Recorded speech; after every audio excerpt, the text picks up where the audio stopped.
नमस्कार। एक बार फिर से सभी विद्यार्थियों और सभी दोस्तों का स्वागत है मेरे इस वीडियो में। जैसा कि आप सबको पता है कि हम टेंस की श्रृंखला चला रहे थे और प्रेजेंट इंडेफिनिट और प्रेजेंट कंटिन्यूअस के 2 वाक्य पूरे हो चुके थे। आज हमारा तीसरा वाक्य होने जा रहा है प्रेजेंट परफेक्ट। तो किसी भी टेंस को सेंटेंस को पढ़ने के लिए हमें उसकी पहचान साहित्य और मुख्य जरूरत पड़ती है जो हम दिखाने जा रहे हैं। तो सबसे पहला देखिए आप पहचान।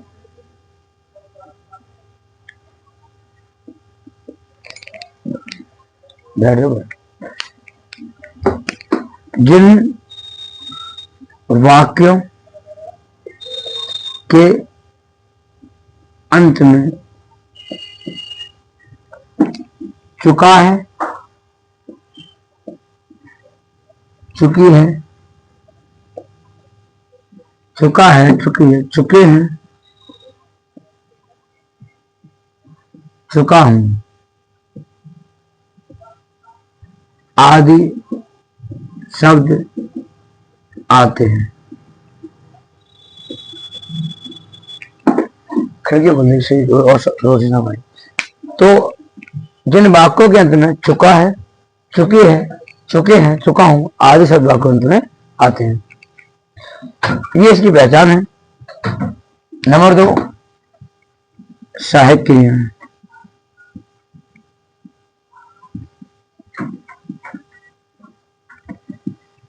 तो किसी वाक्य को बनाने के सबसे पहले उसकी पहचान याद होना बहुत जरूरी है।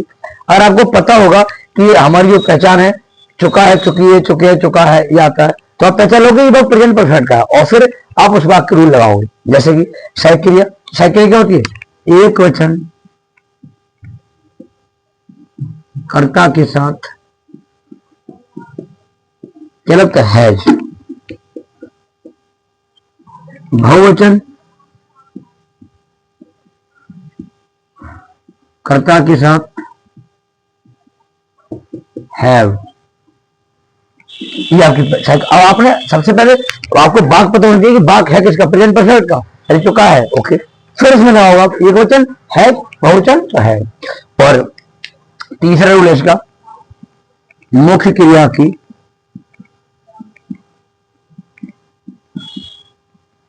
थर्ड फॉर्म का प्रयोग करते हैं।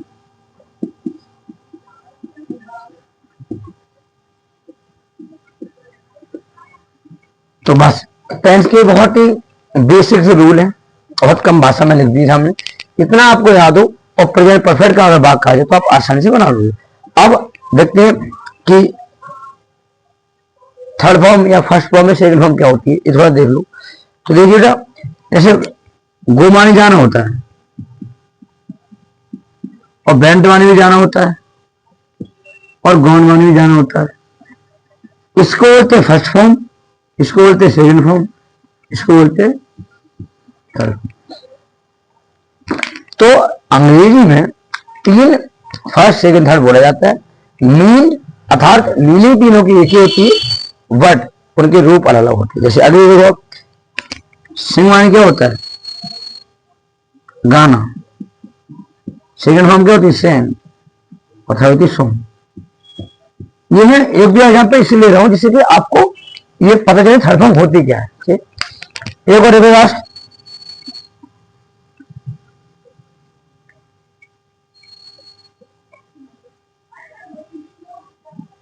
रिंग मानी बजाना और रैंग मानी बजाना और रिंग मानी भी बजाना। तो तीनों इसका तीनों का मतलब है ये, मतलब जब परफेक्ट वाक्य होगा तो ये वाली फॉर्म लगती है। एक बार देख लो, सी मानी क्या होता है? देखना। और सौ मानी भी देखना और सी मानी भी देखना। तो सी मानी भी देखना, सौ मानी भी देखना, सी मानी भी देखना।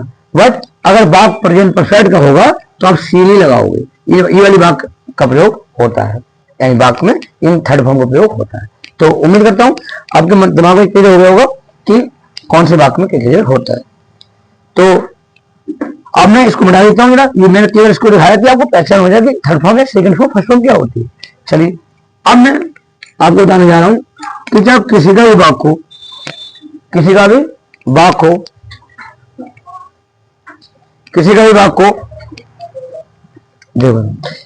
वाक्य और उनके चार भाग होते हैं, अफर्मेटिव,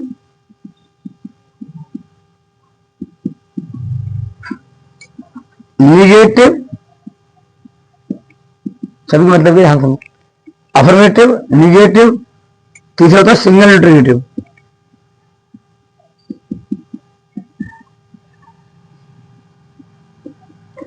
और चौथा होता है डबल इंटरोगेटिव। सभी ध्यान से देखें, ये बात जो मैंने बताई इससे पहले पहचान होगी प्रेजेंट परफेक्ट की, और मैं ये बताया third form, second form, first form क्या होती है। अब ये सुनिए कि ये क्या होता है। तो अफर्मेटिव, तो अफर्मेटिव ध्यान रखना हमेशा कि जो अफर्मेटिव होता है, अफर्मेटिव में सादा वाक्य होता है। अब पहचान क्या, अफर्मेटिव वाक्य में कभी भी क्या, क्यों, नहीं, यानी प्रश्न शब्द नहीं आएगा कभी, और ना ही नहीं आएगा कुछ भी, बिल्कुल सिंपल वाक्य होगा, उसे बोलते हैं अफर्मेटिव। नंबर 2 नेगेटिव, तो नेगेटिव को हिंदी में बोलते हैं नकारात्मक। मैं लिख देता हूं, इसे बोलते हैं सकारात्मक। वैसे मेरी पिछली वीडियो में भी लिखा हुआ है और मैं और लिख देता हूं, इसे बोलते हैं सकारात्मक, इसे बोलते हैं नकारात्मक। यानी अफर्मेटिव सकारात्मक, यानी इसमें नहीं होगा, क्या नहीं होगा, क्यों नहीं होगा। और नेगेटिव में नकारात्मक, अर्थात इसमें नहीं दिया होगा। सिंगल इंटरोगेटिव, जिनमें क्या पहले दिया होगा, क्या पहले दिया हो, क्या पहले दिया हो। अगर क्या पहले दिया है तो उसे बोलते हैं सिंगल इंटरोगेटिव। पहचान सीधी हुई पहचान है। अगर बच्चा ना इन पहचानों से याद कर ले तो उससे रट्टा मारने की जरूरत ही नहीं है।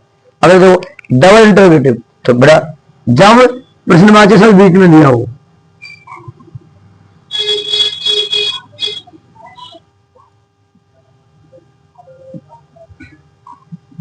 अर्थात जब प्रश्नवाची शब्द बीच में दिया हो। तो इस तरीके से आपने देखा कि मैंने प्रेजेंट परफेक्ट लिखा है, इसकी पहचान, साहित्य में और मुख्य थर्ड फॉर्म।